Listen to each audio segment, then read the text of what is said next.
Well, hello everyone, and welcome to the 2025 Global Learning Challenge pitches. It's so nice to see so many familiar faces, and hello to everyone watching on the live stream. For those of you who are new to Solve, my name is Eliza Berg. I am the Senior Program Lead for Learning here at MIT Solve.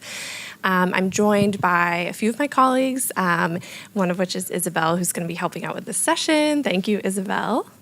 And we're just really excited to have you here to hear from these innovators. So before we actually jump in, I just want to acknowledge and share gratitude for our supporters, because truly without them, none of this work would be possible. And in addition to funding, which is so vital to the work that Solve does, many of our supporters collaborate on deeper levels and help champion innovation through working with our solvers. So thank you. And actually starting things off with an exciting announcement. So speaking of supporters, I have an announcement about prize funding for teams that are across our portfolio. So this is actually for teams that are a part of our alumni community. The Andon Foundation has been a longtime funder of solvers working with refugees, and we're really pleased this year to be announcing 3 winners for the 2025 Andon Prize for Refugee Inclusion. So if we're ready for, this might be the first prize announcement of the day. Okay, we're ready for our first prize announcement of the day. You heard it here first. So the winners are Hello World, Nabu, and Natakalam. I know we have Natakalam and Nabu here, so congratulations.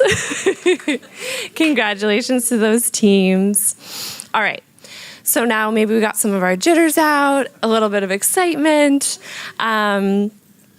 I do want to talk a little bit about this learning challenge and the importance of it and the work that's being done by these wonderful innovators.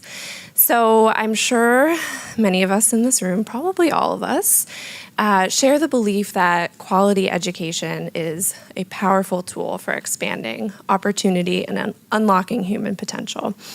There's also probably a mix of perspectives on the promise and limitations of technology in education, especially in this age of AI, really reflecting what Vilas was saying in the opening session.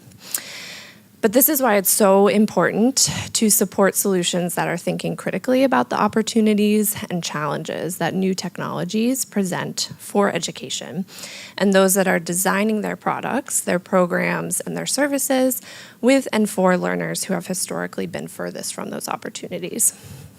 Because we know that when we design with every learner in mind, we create solutions that work better for all of those learners, especially those ones that we really want to lift up and amplify. So, of course, easier said than done, right? I think all of you know that. The work is not easy. Many innovators and education organizations are facing shrinking resources, even as the need for inclusive innovation grows. But what gives me hope are leaders like the 6 you will meet today, 5 of which are here in person, 1 of which is actually going to be joining us virtually. They're proving that with creativity and persistence, we can expand access, improve outcomes, and make education more equitable.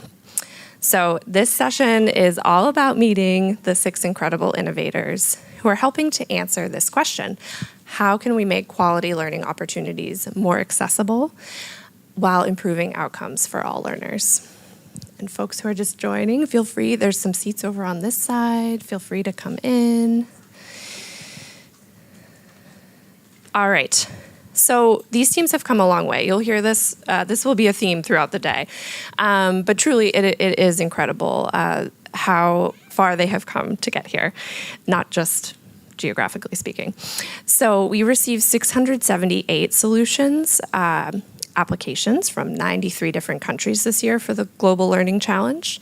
And with the help of Solve's community, a phenomenal panel of expert judges, we narrowed it down to 13 finalists.